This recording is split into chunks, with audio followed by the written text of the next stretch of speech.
Fala aí, people! Hoje é dia de rock! Hoje é dia de rock com Geraldo Guimarães Júnior, o GG. Tudo bem com vocês aí? Espero que vocês tenham tido uma semana muito legal. E a gente vai... Esse aqui é um som... Vou desligar aqui. Esse aqui é um som do Made in Brasil, 50 anos de banda. Made está indo para 54 anos de banda, é uma banda da Pompeia, eu moro aqui na Pompeia, a gente toca Raul, vamos tocar. Uma boa tarde a todo mundo, Jennifer, Valdo, Ravache, Márcio Peluso, estamos esperando o GG, eu moro aqui na Pompeia, e há muito tempo eu venho curtindo aqui o rock, né? Eu sou roqueiro e venho curtindo aí muitos dos amigos que fazem a cena rock and roll e que vários deles estão aqui, moram aqui no bairro, ou gravitam aqui pelo bairro Liberta Boa Tarde. E uma das figuras fundamentais e que o Trem das Lives tem a honra de trazer hoje é o GG, que Geraldo Guimarães Júnior, que é um dos caras que mais é conhecido. Ele é guitarrista de duas bandas, da Pompeia 72 e da Santanás. Ele vai contar um pouquinho disso pra gente. Além disso, ele é um membro ativo, né, aqui do Centro Cultural Pompeia, das feiras, né, de artes da Pompeia, e ele vem contar um pouquinho disso pra gente aqui nessa nossa live dedicada ao rock and roll. O dia do rock é o dia 13 de julho, mas a gente quis trazer o GG nesse momento para poder conversar conosco. Nós estamos esperando o GG chegar e avisar vocês que agora a gente tem um canal no YouTube. Por favor, nós estamos com canais aqui no Instagram, né, no Facebook, no Twitter e agora no YouTube. José Eduardo Delbo entrou, boa tarde. Estamos esperando o GG aqui. Eu tô com uma camisa hoje que é do Rolando Castelo Júnior. Ele fez um disco fantástico há 2 anos e para uma homenagem aí também, ele fez aniversário essa semana. Ele sempre foi o líder e o batera do Patrulha do Espaço, que é eu acho que é uma das maiores bandas, ou bandas referenciais do rock and roll brasileiro, desculpa, tivemos um problema aqui, do rock and roll brasileiro, e essa aqui é uma homenagem. Ele fez um disco lindíssimo, lançado em 2018, e a proposta era fazer o disco, né? Fazer o disco, a gente participava de um projeto, né, de apoio, né? E aí ganhamos baqueta, ganhamos o CD, ganhamos camiseta, mas ganhamos acima de tudo uma obra fundamental do Rolando, né? Ele toca não só com o Patrulha, mas com o Aeroblues, lá na Argentina, um cara muito conhecido. E eu estou preocupado aqui que o GG não entrou ainda. O que está acontecendo com esse homem? GG, você está aí? Por favor. Não temos o GG aqui ainda. Só um segundinho.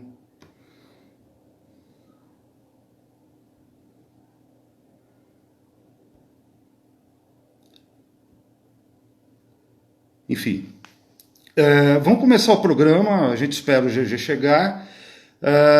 Uma coisa fundamental é que já no final dos anos 50, né, o bairro da Pompeia aqui em São Paulo, ele acusou a primeira banda, era uma banda de surf rock, que na época estava muito em voga. E aí nos anos 60, realmente, por uma coisa muito feliz, né, que aconteceu, né, nós tivemos várias bandas se formando aqui no bairro, né? Na rua Matias Aires, Bernadette Lobo, o GG deve estar ajustando o celular. Tá bom. Obrigado, Bernadette. Perdão. Na rua Venâncio Aires, eram vizinhos o pessoal do Tutti Frutti, né? E o pessoal do Mutantes, né? O Mutantes tocando com a Rita Lee, né? Foi um momento fantástico da música brasileira. Teve inclusive um festival da Record que os Mutantes foram chamados para tocar com Gilberto Gil, e havia uma polêmica na época, isso é na época, né? Que eles não o pessoal da MPB não queria que a guitarra elétrica entrasse na música popular brasileira. Um absurdo. Teve até passeata contra a guitarra elétrica. Aí vem a genialidade do Gil e do Caetano trazendo para a cena da música as guitarras elétricas, e justamente em momentos em que os festivais eles imantavam muito o público, né? Os festivais de música dos anos 60, principalmente na Record, né, que foi a grande televisão naquele momento, imantavam muito a atenção do público, né? Volto a estar lembrando aqui que Elis Regina teve na passeata e depois ela acabou um dos principais parceiros musicais da Elis é um grande guitarrista, né, o Natan Marques, e naquele momento esses meninos, eles eram todos muito meninos, eles começaram a fazer uma música de muita qualidade. Os Mutantes eram 3 irmãos, né? Na verdade 2 deles tocavam, o Arnaldo e o Sérgio, e tinha um terceiro irmão que fazia os aparelhos, fazia as caixas acústicas. Na época eu achei que podia tocar alguma coisa na minha vida, eu fui aprender.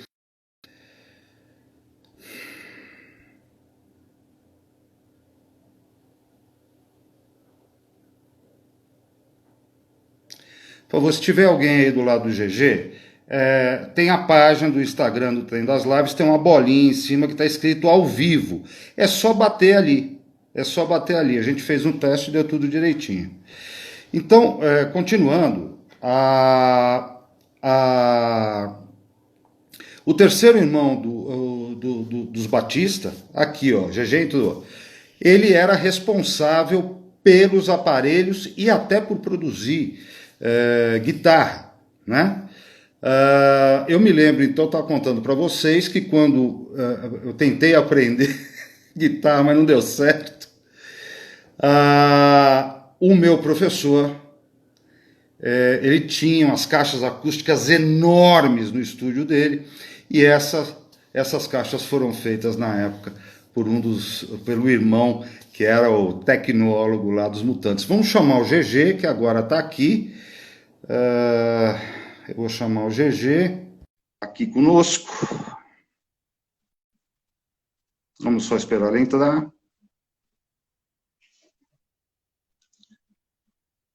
Cláudio César, né, Ravache? Cláudio César, obrigado. Sabe tudo, enciclopédia do rock, pô. GG tá entrando. Agora deu. Puxa vida. Você tá bem? Ô, Fernando, mil perdões. Olha, eu e a Belinda, nós estamos aqui tentando... Não aparecia... Me desculpa, eu sou modernidade. A gente está desde as 5 horas, deixando tudo bonitinho, para não ter problema. Sem problema. Mas... Acontece nas melhores famílias. GG, oi. Toca uma coisinha rápida pra gente. Dá pra ser? Claro. Sim. Não, eu tô vendo você.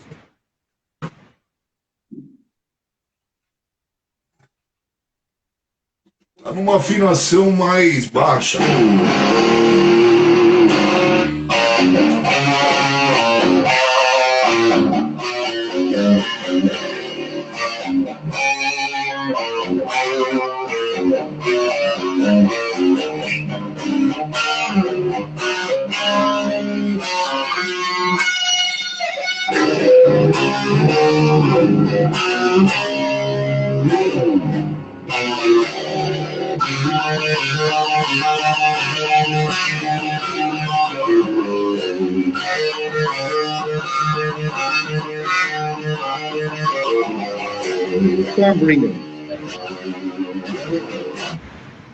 Stormbringer. Stormbringer.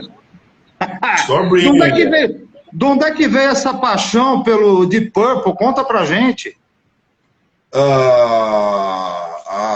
Isso é uma paixão antiga, assim, né?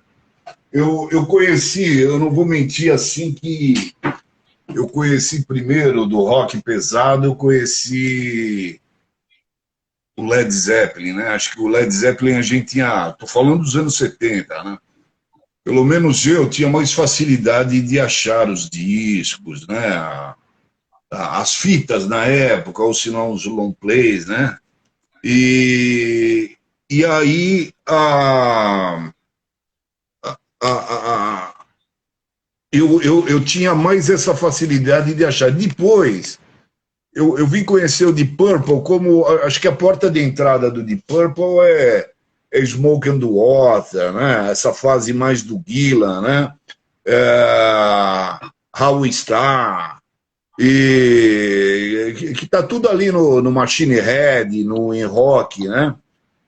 Mas quando eu conheci, eu tinha uns 18, 19 anos, eu tinha um amigo, eu tenho esse amigo até hoje, morava ali na rua Vanderlei, você vai ver que tudo que eu falar vai estar ali no pedaço, na rua Vanderlei com a Emberê, o Juan, ele é um cara, apesar de ser mais novo que eu, esse cara me apresentou Rush, me apresentou parte do Van Halen, me apresentou muita coisa, assim, musicalmente, muita coisa, em discos. E aí ele me mostrou o disco da minha vida, que eu não vou mentir para você, que é o Made in Europe, que é um disco ao vivo, assim como o Made in Japan, né? Ele foi filmado em 74 e foi lançado em 75. E aí eu me apaixonei, já era apaixonado, mas me chamou a atenção o duo de vocal, né? Que você não sabia quem era vocal e quem era back. O Glenn Hughes tocava baixo e fazia o back, supostamente o back. E o Coverdale estreando, aquele vozeirão, né? Então tinha essa compensação dos agudos do Glenn Hughes. Glenn Hughes sempre gostou muito, ele nunca mentiu, sempre gostou muito de Stevie Wonder. Então, a gente estava 74 naquela... E o Coverdale chegou com aquele vozeirão todo, né? E eu até brinco, a gente tem um amigo em comum que é o Betão, Beto Montenegro. Eu falo que o Betão é o Coverdale da Rua Caraibas, né? O Coverdale da Pompeia. Que ele tem aquele vozeirão. Só para deixar claro, essas ruas todas que o Geraldinho está falando, elas ficam aqui no bairro da Pompeia, em São Paulo, porque, eu não sei se você sabe, GG, a gente tem uma audiência aí que já em Portugal, Estados Unidos e tal, só para as pessoas ficarem... Entendi, Deixa eu te falar uma coisa, perfeitamente. a gente até estava conversando, o primeiro disco do Purple que eu ouvi, acho que foi Burn, alguma coisa do gênero, e eu ficava doido procurando o Concert for Group and Orchestra, que foi o segundo disco do Purple, até que eu achei esse disco, e você falou das fitas, na época a gente tinha fita cassete, então o disco não existia, mas o cara te gravava uma fita cassete, que hoje eu perdi todos, não funcionam mais. Mas na verdade esse disco é o quarto. Tem É o quarto? É o quarto, né? Tem os três primeiros discos. O primeiro chama Deep Purple mesmo, né? Isso. O segundo chama Book of Talisman. E o terceiro... Book of Talisman. Isso. Agora me deu um pânico aqui na cabeça, mas o terceiro chama-se Deep Purple. O primeiro chama Shadows of Purple. O segundo, Book of Talisman. E o terceiro é o Deep Purple, aquela capa toda transada, com desenho maravilhoso. E Aí era a formação, a primeira formação, que era com o Nick Simper no baixo, né? O Nick Simper e o vocalista, já vou lembrar, o GG tá nessa fase passou dos 50, e aí é o seguinte, aí eu lembro de um documentário que o John Lord, que para mim é o mentor da banda, né, assim, até intelectual, né, o John Lord falava assim que o vocalista, que eu tô querendo lembrar o nome, ele cantava meio Tom Jones, né? Tom Jones era um vocalista da época que eu adoro, mas é todo impostado, né?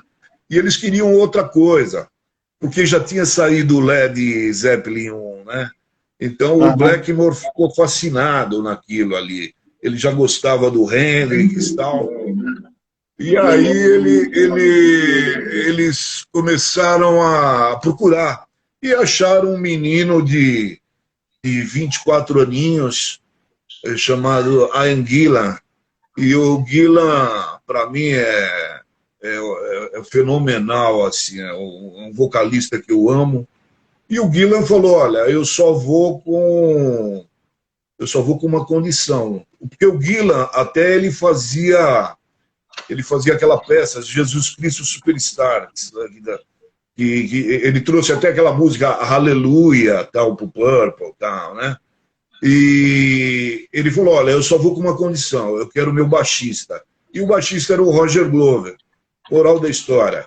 Essa foi a segunda formação, aí o primeiro disco é esse que você está falando, do teatro ao vivo, né? Eu acho que o de Purple, se não for... Que foi, na verdade, naquele momento, uma grande ousadia, porque você vê isso hoje, uma banda de rock tocar com orquestra, normal, né? Até tem uma coisa muito bonita, que há uns anos atrás, Pavarotti e Sepultura, ficou fantástico, fantástico, é uma gravação fantástica. Mas ao vivo Palmeiras é outra herança aqui da Pompeia. Então falar de uma banda de falar de uma banda de rock tocando como orquestra, hoje, normal, mas naquele tempo não. GG, enquanto a gente estava te esperando, estava contando um pouco aqui para os amigos da questão da Rua Venâncio Aires, em que vizinhos eram Mutantes e o pessoal do Carlini, do Tutti Frutti.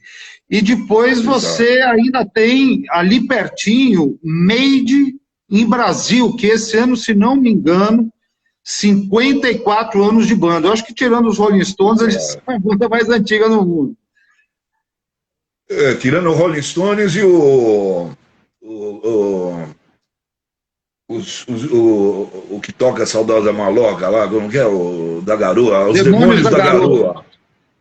Esse já está com mais de 70, né? Olha, eu vou te falar, essa é às vezes a gente parece até ser bairrista, mas tudo bem, eu aceito essa pecha, porque esse bairro, para mim, eu vim para cá com 1 ano e 8 meses, né? A gente já conversou sobre isso. Na verdade, eu nasci no Bexiga, ali na 13 de maio e tal, mas meus pais tiveram comércio ali na restaurante do GG, que não era eu ainda, era meu pai. Eu sou o Júnior, né, para quem não sabe, eu sou o GGJ, mas meu pai foi embora em 2000, eu acabei assumindo a coroa. Mas é o seguinte, o Made, 54 anos, é uma coisa extraordinária. O Made é uma banda que... talvez a primeira banda que veio com essa coisa de visual. Eu já conversei muito com o Oswaldo, com o Celso, duas pessoas fantásticas que são os irmãos Vecchione. O Celso ainda mora ali na Caraibas, né? E que é uma rua também ali, né? Ali da Pompeia. Muito próximo à nossa segunda paixão, que é o Parmeira, né? E aí é o seguinte, o Serção, principalmente a memória maior, sempre que eu converso mais, é com o Oswaldo. E o Oswaldo diz que até tem a suposta versão de que os Secos e Molhados foram meio que no embalo dele, porque eles são, na verdade, além de músicos, eles são artistas mesmo. Assim, o Celso, ele corta cabelo, o Kim, né? O Celso Kim, ele corta cabelo, ele faz as roupas, tal.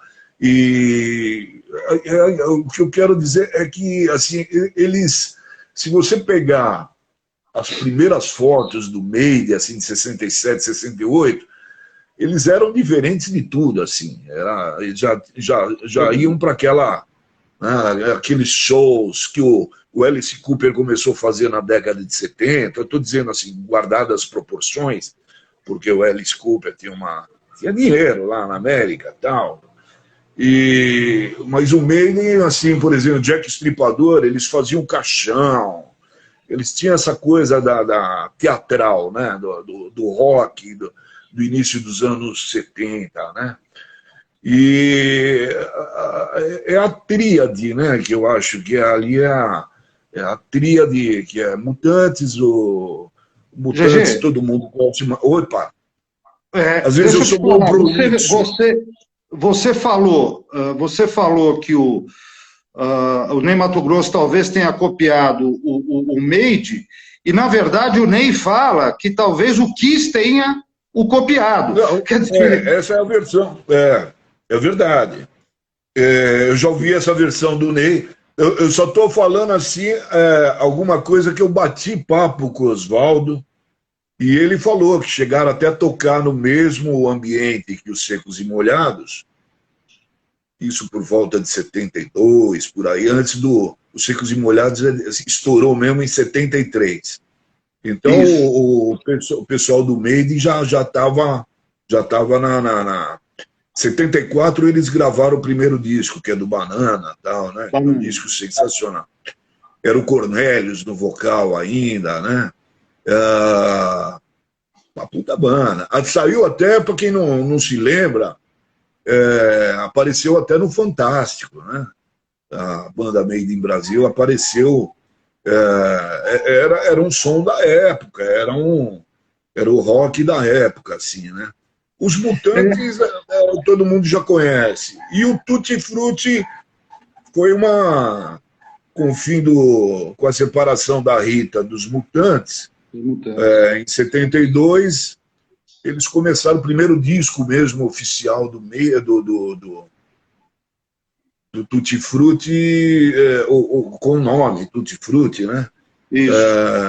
É aquele o Fruto Proibido, né? Que é um disco fenomenal. Eu acho um dos maiores discos do rock repertório brasileiro. brasileiro. Ela E ali faz. nós temos o querido baterista, hoje está passando por uns perrengues aí, o Franklin.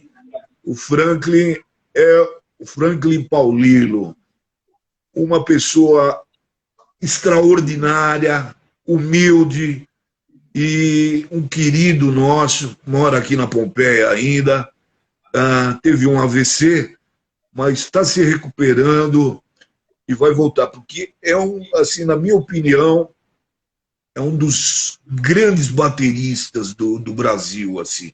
Tocou com todo mundo, Joelho de Porco, Língua de Trapo, Made in Brasil. Tocou o Franquinho, é um cara que tem que se fazer um programa para ele, porque é uma figura extraordinária, uma humildade. Quando eu conheci ele, parece que ele era meu fã. Uma figura dócil, enfim. Queria fazer esse registro. Eu acho que esse registro é fundamental, e vamos aproveitar, GG, mandar um grande abraço para o Celso, que nesse momento se recupera de um AVC. Tenho certeza que... Oswaldo, perdão, Celso, desculpa. O Oswaldo, que se recupera de um AVC, o ano que vem, eu tenho certeza que nos 55 anos do Made, com essa pandemia tendo ido embora, nós vamos ter um grande show de rock and roll, como foram nos 50 anos aqui do Made. Lembrar que essa semana, 5 anos da passagem do Percivais, que junto com o Cornelius e junto com o Simbas foram a tríade dos grandes cantores de rock and roll dos anos 70, a gente não pode esquecer disso. Mandar um beijo para o Franklin, que eu assino embaixo de tudo que você falou. Teve numa das feiras aqui da Pompeia, Franklin tinha acabado de tocar, desceu do palco, a gente começou a conversar, fomos comer um sanduíche, quer dizer, esse o clima. E escuta, foi esse clima que te levou a gostar do rock and roll, o clima do bairro, porque nós estamos falando de 3 bandas, mas porrilhão de gente, de artista, de tudo quanto é matiz, morando na Pompeia nos anos 70 e 80. Foi esse clima que te fez gostar do rock and roll? Só finalizando só uma coisinha que eu gostaria de... Não. Só complementando, você falou do Oswaldo e tal. Eu queria fazer aqui menção, a Sol, Solange Blessa, é a esposa do Oswaldo.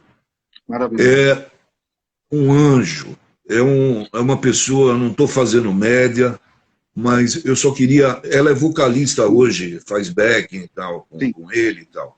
Uma figura extraordinária. Eu queria fazer essa... olha, eu comecei a minha trajetória, assim, é a seguinte. Eu gostava, porque as minhas irmãs são mais velhas do que eu. Uma tem 12 anos a mais e a outra 7. A Vera e a Denise. E elas ouviam... Sempre gostava, a minha família sempre ouviu muito, nunca teve ninguém que tocasse, mas gostava muito de música. A Vera gostava de uma onda mais jovem guarda, porque ela pegou essa onda aí da jovem guarda e tal, né? E a Denise sempre gostou de pop também, foi nesse... Mas a Vera era até mais ousada. Por exemplo, eu ouvi... não só a invasão britânica com ela ali, que ela gostava de Herman Hermits, ela gostava de Beatles pra caramba. A Vera tem até hoje o Help, que ela comprou em 65 na Sears, 65 ou 67. Ela tem até hoje. E ela, nos anos 70, 71, 72, ela levou um disco estranho na minha casa, de um cara chamado Carlos Santana. Aquele disco é de 1971. E esse disco, bicho, aí eu pirei, porque o Santana sempre foi um cara muito... Não o Santana, a banda inteira sempre foi também. Então a Vera tinha esses gostos, assim. A minha mãe, eu aprendi com ela a coisa do tango, do chorinho, a minha mãe é outra época, e eu aprendi muito legal, eu aprendi isso com ela. Vamos lá, com 15 anos, no dia 8 de dezembro de 1980, morreu Lennon. E aí, eu vi, passou no Fantástico, né? Já a segunda vez, parece que eu estou fazendo propaganda do Fantástico, mas não é, mas assisti muito Fantástico. Eu gostava dos Trapalhões antes, acabava assistindo. Eu gostava de ver os gols do final, né? Que passava zebra, né? Aquela coisa dos anos 70. Tá bom. E aí é o seguinte, eu não sou dessa geração do meio, eu sou mais novo. Hoje eu sou amigo deles, mas sou mais novo. O Oswaldo parece que está com 73, eu estou com 56 anos. Hoje não faz diferença, mas, né? Então, com 15 anos, eu tinha um vizinho que era mais novo que eu ainda, Sandrão. E o Sandrão, hoje eu sou padrinho de casamento até dele, casado com a Moniquinha, uma pessoa fantástica. Eu morava na Alfonso Bovero 668, onde meus pais tinham o restaurante do GG, e o Sandrão no 666. Então eu brincava, ironicamente, que era o número da besta, não a besta que era ele, né? Mas sempre foi uma figura muito legal, uma figura que eu mantenho contato até. Ele está morando em Ilhabela agora. Fui padrinho do casamento dele há uns 7, 8 anos. E o Sandrão, eu comprei uma guitarra no MAP, uma guitarra Finch.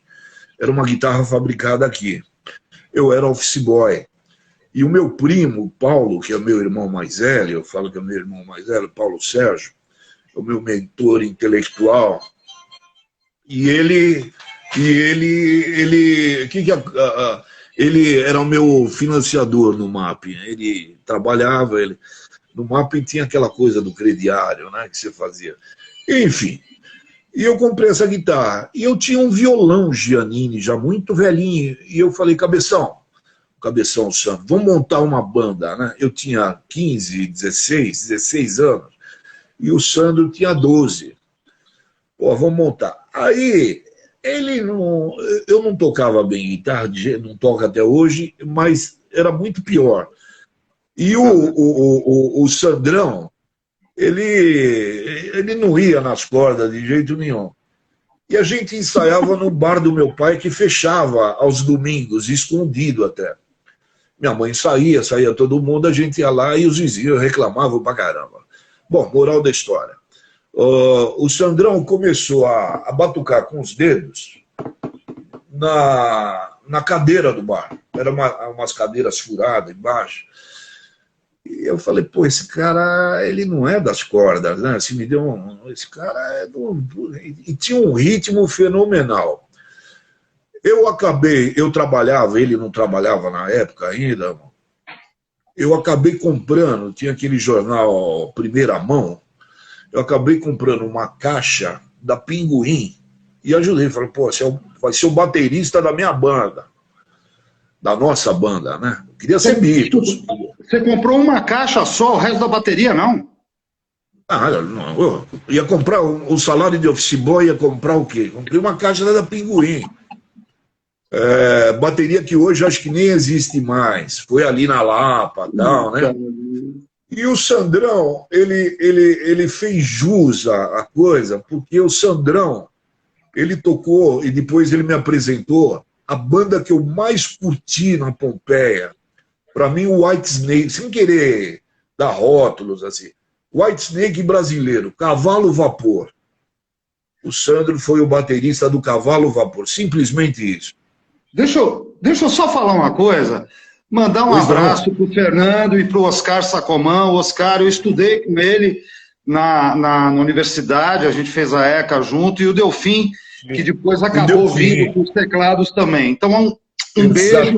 Outra banda da Pompeia. Continua aí, GG. Então, aí eu sou da idade do Oscar, né? O Oscar acho que é um pouquinho mais novo que eu. E eu fui sem saber, fiz muita amizade com o Oscar, que para mim, dentro do meu universo, ele escrevia músicas com 18 anos que eu não consigo escrever. Ele fez a ECA, como você falou, cabeça pensante, é professor universitário também, né? Sim. E o Luiz, que é o irmão mais velho, Luiz Fernando, os irmãos Sacomã. Eu conheci da seguinte maneira: o Sandro chegou para mim e falou, pô, eu vou tocar numa banda e você vai gostar de ver o guitarrista. Eu falei, mesmo? Quantos anos ele tem? Ele tem 17, 18 anos. Eu falei, pô. Ele falou assim, é o Ed Van Halen da Pompeia, porque eu estou falando de 85, 86, o Van Halen era o cara, assim, né? Ele tinha acabado de vir para o Brasil, né? Até hoje, né? Morreu, infelizmente, uma grande referência da minha vida. E quando eu conheci o Luiz, assim, o queixo caiu. Porque o Cavalo Vapor tinha um guitarrista e um baixista fantástico, um letrista. Juari Coimbra foi o vocalista que eu conheci logo de cara. Juari Coimbra, baita do vocalista, vozeirão bonito e tal. E futuramente eles começaram a ver que precisava mudar, assim, quiseram pôr um teclado. Aí veio o Delfim. O Delfim. Que era... Isso. E nessa que entrou o Delfim, saiu o Juari. E eles convidaram o Fernando Nova, que é uma pessoa que eu mantenho contato, Ele mora em São Bernardo. Esse cara foi um vocalista. Ele não canta hoje, cantou em igreja, tal. Vocalista, sim, do naipe de Ian Gillan. Tanto é que ele deixou o Cavalo Vapor e foi tocar na banda Tafo, do Vander Tafo, que também morou ali na Barão do Bananal, né? E foi guitarrista do Meire, foi guitarrista dos Secos e Molhados, enfim, né? E aí ele acabou saindo também e entrou o Nando Fernandes, que é um outro vocalista fenomenal. O Nando Fernandes é da banda hoje, da banda Sinistra, que é uma pleiade, e tem um dos maiores guitarristas desse universo, que chama-se Eduardo Ardanui. Eduardo Ardanui. O Eduardo Ardanui é um guitarrista assim, eu não gosto de mensurar, mas assim, do nível de faísca, do nível de... É um negócio. O Steve Vai, quando veio tocar aqui, quis conhecer o cara. O Steve Vai, só. O Eduzinho, né? Eu não tenho amizade com ele, eu conheço mais o pessoal que tocou com ele no Dr. Sim. Estudaram no Zuleika também, nessa época, estudaram com o Oscar, tudo, que é o André Buzik e o André e o Ivan Buzik, que são dois irmãos. Pessoas maravilhosas também. O Ivan é baterista e o André é baixista e vocalista. Tocaram no Platina, tocaram num milhão de bandas aí. O pessoal daquela época, dos anos 80 para cá, estão até hoje em atividade. GG, só para a gente voltar um pouquinho, Pois não. Em 80 você começa a estudar guitarra pesado, depois da morte do Lemo. Tua primeira banda chamava como? É a Quasars? Não. É o seguinte, eu me considero um guitarreiro, porque eu sempre tive que trabalhar, não estou dando uma de vítima nesse... Mas meus pais tinham um restaurante, e assim, eu trabalhava e estudava. Uma preocupação na minha vida sempre foi estudar. Por mais medíocre que eu pareça, mas eu tinha que estudar, e a minha mãe me incentivava, até meu pai mesmo me incentivava. Fui aluno da escola pública, e depois entrei numa faculdade particular, a FMU, né, a gente costumava brincar que fui mal na USP, né? Mas eu fiz a FMU, e na época era o curso de estudos sociais. Bom, isso anos 90, final dos 80 e tal, né? Mas é o seguinte, eu estudei, mas eu sempre fui mais um orelha, assim. Tem duas pessoas na minha vida, nesse período, que assim, que essa coisa de autodidata é meio cascata, né? Porque o que é o autodidata? Você vai pegar as informações com um cara que pagou por elas, né? Me ensina aquele negocinho que você faz aqui e tal. Então eu fui cara de pau na minha vida pra caramba. Duas pessoas que fizeram, me ensinaram muito. Uma foi o Ivaldo, uma pessoa que hoje já teria uns 70 anos, e eu perdi o contato. Era meu vizinho. E ele tocou em bandas no interior que fazia som dos Beatles, aquela linha do Renato e seus Blue Caps, né? Uhum. Que é sensacional, né? O Renato e seus Blue Caps faziam versões de música dos Beatles, né? Não só dos Beatles, mas... E ele me ensinou muita harmonia de Beatles, que era uma coisa muito bonitinha e tal. E nessa aí eu conheci tinha um senhor próximo ao restaurante do meu pai que tinha uma farmácia, o senhor Francisco. E o senhor Francisco tinha dois filhos, o Carlinhos e o Bill. O Carlinhos era o mais velho, e o Carlinhos estudou, tocava assim, brincando com a gente, ele tocava Roundabout, não sei o quê, Moda Far Away, aquelas músicas que eu nem imaginava como era aquilo, e assim, ele tocava com uma naturalidade e tal. Porra, e ele que com toda a paciência, porque na época não tinha, o máximo que tinha aquela revistinha de cifras que tinha ali da Som Music, né, que é em frente ao Candinho, o colégio ali Candinho é o colégio que eu estudei, dei aula, trabalhei muito ali, José Cândido de Souza, na rua Diana, quase esquina com a Alfonso Bovero, aqui na Pompeia também. E aí o que aconteceu? Em frente tinha essa loja, eu comprava ali, mas, por exemplo, uma música que eu quis tocar logo de cara foi Day Tripper, né? Que é aquela. E o Carlinhos que me passava essas coisas, né? Perdão. E o Carlinhos que me passava essas informações com uma paciência, tudo escritinho, bonitinho. Então foi uma pessoa assim que eu agradeço demais assim essas duas pessoas. Depois eu fui conhecer, eu tive aula com o Luiz Sacomã. Tive aula com o Luiz Sacomã. Baita, né? Aí foi melhorando um pouquinho. Mas aí eu entrei na faculdade, acabou me atrapalhando numa, né? Se estuda à noite, tem que... Enfim. E a minha formação foi... Eu estudei um semestre, em 1998, no IGT, que era ali ainda na Instituto de Guitarra e Tecnologia. Conheci o Vander Tafo lá. O Vander era um dos sócios.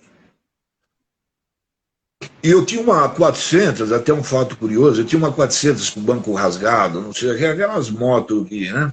Eu comprei do meu primo, né? E ali no IGT, que era na Avenida Indianópolis, ali hoje não mais, mas naquela época, o Vander vinha com o filhinho dele, que devia ter uns 2 anos, e estava cheio de moto, 1.500, 1.200, não sei o quê, mas o filhinho dele só gostava da minha moto. Ele falava, GG, antes dele morrer, né, eu acredito que ele morreu em 2007, 2008, por aí. Foi. Foi uma pessoa super, eu estou aqui na sua moto. Eu falei, pô, que honra, né? Assina o meu banco aí, por favor, né? E ele levava o filhinho dele para...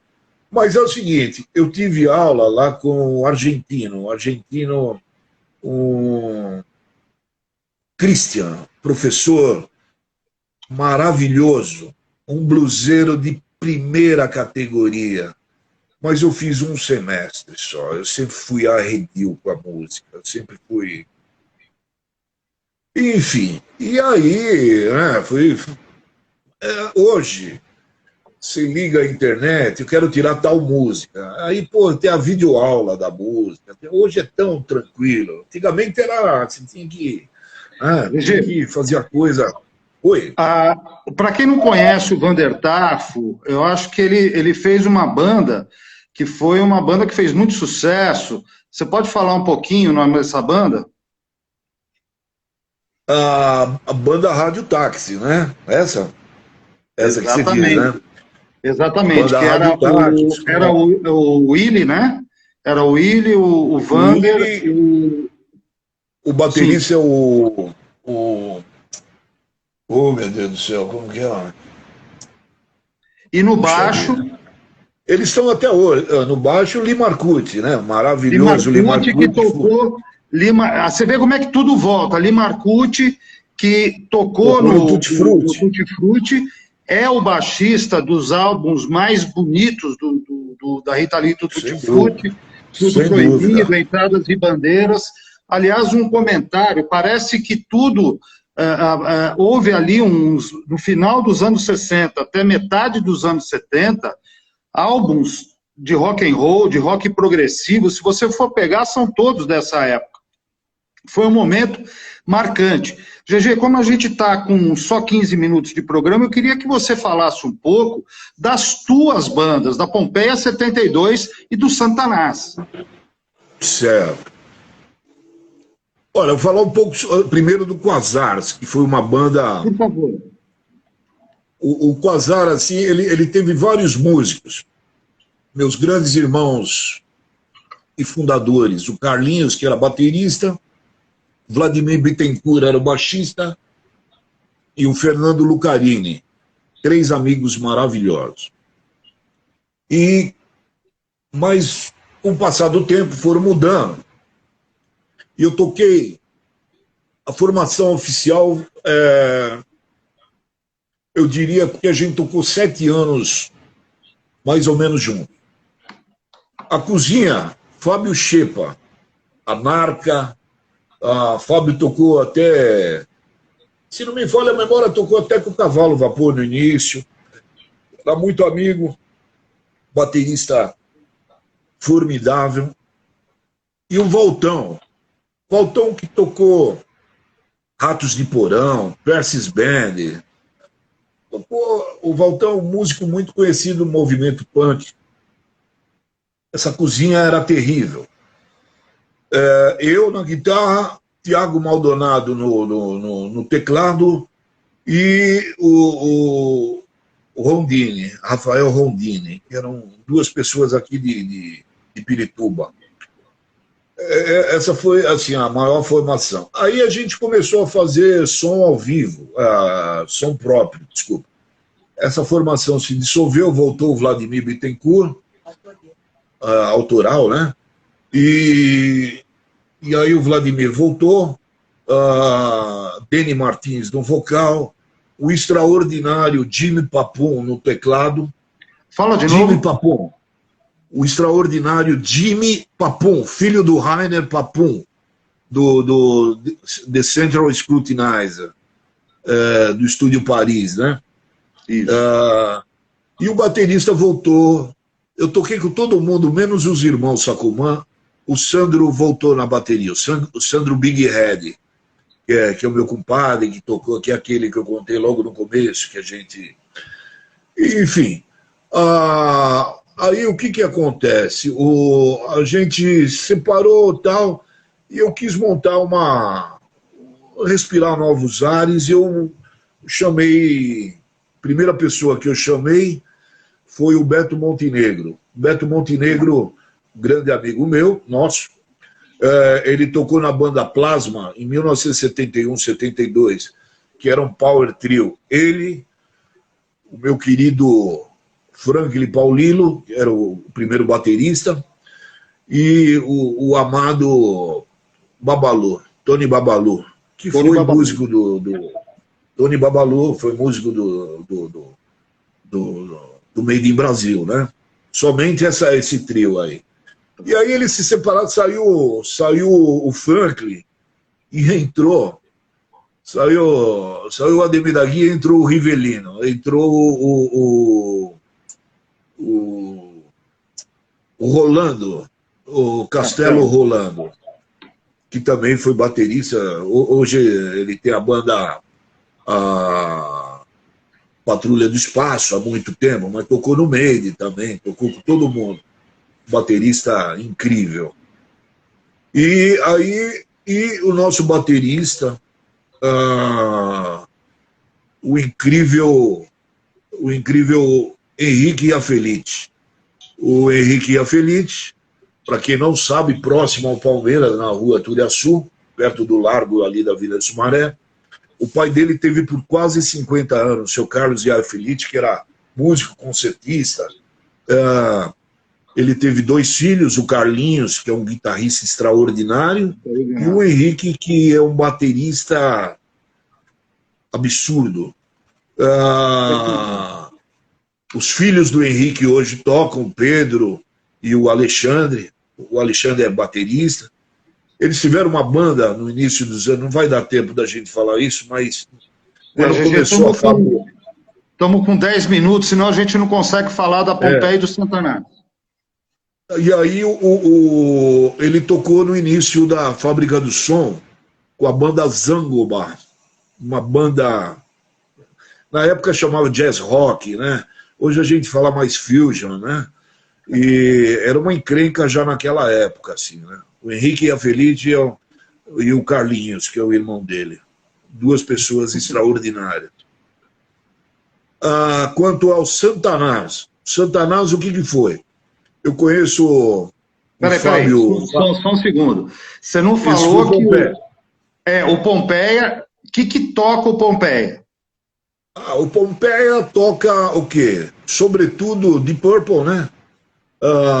Que nós temos o tecladista também.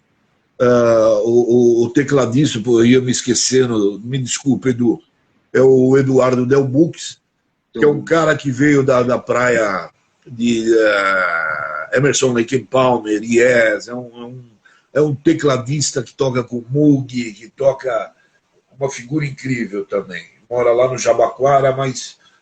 Desculpa te interromper, mas eu quero ler uma coisa que o Zé Del Bux acaba de postar. Eba, grande GG, eu estava há 12 anos parado, ele que me recuperou e me trouxe para tocar de novo no Pompeia 72. Eduardo, você é um talento fora do comum, teu trabalho solo é maravilhoso, teu trabalho com as bandas é maravilhoso, e você é um cara fora do comum. Você, Henrique, moram no coração da gente, assim como o GG e todos esses músicos fantásticos que estão sendo citados. Continua aí, Geraldinho. É que eu vi agora, você falou desse, deixa eu falar só um pouquinho desse antes que eu me esqueça. Eu estou vendo aqui Ricardo Ravache. O Ravache é uma pessoa... Não tem adjetivo. O Ravache é um baixista que tocou com Centúrias, tocou com Árpia, e eu tive o privilégio de ter amizade desse cara também. Edu Del Bux, eu não te recuperei nada, você que só veio acrescentar, você já era um fruto maravilhoso que só veio a somar com a gente. Ainda bem que a Bel, que é o meu amor, né, a Belinda, minha esposa, ela que conhecia ele, me apresentou sem querer. Aí quando eu vi o que o cara tocava, que eu fui atrás, eu falei, pô, esse cara tem que estar com a gente, né? E é uma figura, ele e a família toda dele, muito gente boa. Bom, isso é o Pompeia 72. Pompeia porque é do bairro da Pompeia. Inclusive até com acento, da forma antiga, né? Muita gente deve falar, porra, você escreve ainda Pompeia? Não.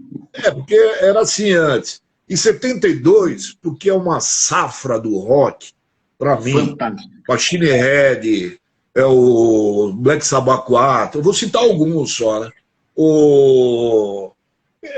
Enfim, aqui no Brasil, Mutantes do País dos Baureg, enfim, são discos, eu estou citando alguns, me desculpe, enfim.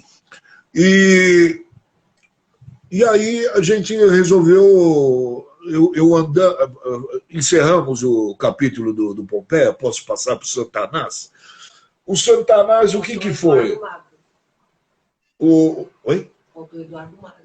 Não, do Pompeia, me desculpa, perdão. O grande vocalista do Pompeia, Eduardo Magro. Hoje ele está em Portugal, ele teve que sair. Me desculpa, Magro, aqui a gente... eu estou tentando correr e eu não sou bem disso. Admito que eu sou extremamente prolixo, mas o Magro é uma figura, é um nenezão perto da gente, porque ele tem mais de 20 anos a menos que a gente, mas é um amor de pessoa. Ainda bem que a Bel me cobrou aqui para falar dele. E, Magro, beijo para você e para a esposa aí, vocês estão em Portugal. Aí é o seguinte, o Fábio Willen, que é o Fábio Willen, que é um percussionista maravilhoso, ele pegava no meu pé, pô, GG, vamos fazer um som junto, E aí eu tive a ideia, falei, o que você acha de fazer isso? Ele adorou. Pegar Santana, porque, como eu falei para você lá no início, foi uma das minhas escolas, né? E transformar, fazer uma releitura nossa. Ele adorou, e aí a gente começou a procurar os músicos, o Wilton, o Pereira, o Carlinhos Machado, que... Fantástico. É outro fantástico. Todos esses. Me desculpa se eu não estiver falando de alguém. O Bruno Schneider, que é o vocalista, enfim. O Fábio, né? O Fábio Willen. E aí é o seguinte, nós montamos, o Fábio que acabou dando o nome, Santana, ele falou Santanás. E a gente faz uma brincadeira sem nenhuma preocupação, vamos chamar de releitura, de algumas músicas do Santana, mas não é só Santana. A gente pega Steely Dan também, que é um som parecido, a gente pega umas coisas do início dos anos 70, enfim. E é uma banda, Hilton Monteiro, baixista, grande amigo meu, e aí é o seguinte, nós fizemos. Aí, se você me permitir, o Santanás foi por esse viés. E eu conheci, eu não posso deixar de falar e agradecer, o grande Kleber, o nosso presidente, né? O Clebão, presidente do Centro Cultural Pompeia. Eu já conhecia ele há muito tempo e ele me chamou para gerenciar as feiras de fazer, como ele gosta de dizer, a curadoria das feiras. Nessa feira, basta dizer que nós temos, uma vez por ano, a maior feira ela acontece ali, que é a feira oficial, a de maio. E um dos meus ídolos, e hoje amigo meu, toma conta do palco rock, que é o Luiz Carlini, né? Grande guitarrista, uma pessoa só para as pessoas entenderem, quem não sabe. Luiz Carlini é fundador do Tutti Frutti, que tocou com a Rita Lee, e, segundo revista internacional, um dos 100 maiores guitarristas de rock and roll do mundo. Isso quem diz é a revista Rolling Stones. Carlini, nascido na Pompeia. Muito obrigado. Boa lembrança. E aí, o Kleber Falcão me chamou e hoje eu faço parte desse time que eu conheci muita gente. Conhecendo tanta gente, nós resolvemos fazer um café na Padoca, ali a Padoca que a gente chama é a Chique, esquina da Rua Caraibas com Afonso Bovero, é o nosso QG. Nós resolvemos fazer ali um grupo de amigos, a maioria músicos, e quem me ajudou muito nisso, eu não posso esquecer de falar, é o seu Marcelo Frisoni. Marcelo Frisoni. Marcelo Frisoni, que está aqui conosco, um grande abraço, um baita guitarrista fantástico. Baita guitarrista.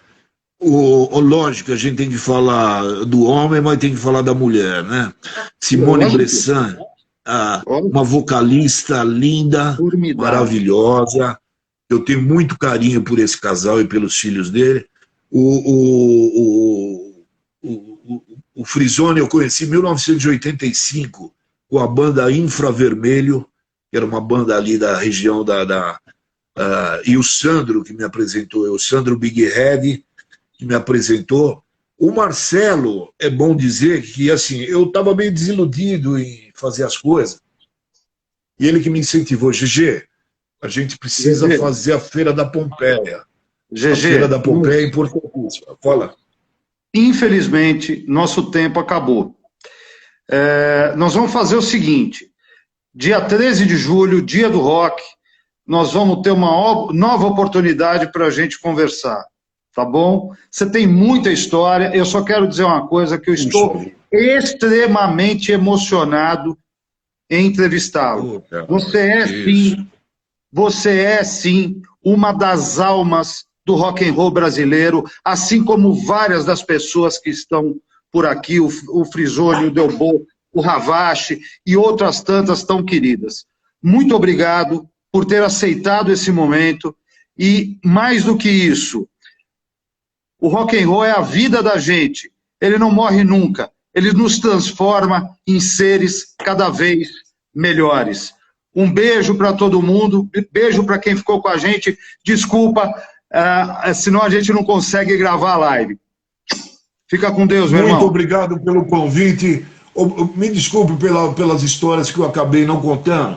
E eu quero dizer, posso só dizer uma coisa que eu acabei me esquecendo? ACR, Associação Cultural do Rock, o meu querido Daniel Gerber, É um cara que trabalha, foi guitarrista do Maiden, hoje ele tem a banda Power Blues junto com a Paulinha, que é sua esposa, Daniel Kid Rock. Ele conseguiu da prefeitura um projeto que ele fez, 200 cestas básicas. Não E vai dar essas tempo, cestas... querido. Vai cair. Vai cair. Tá bom.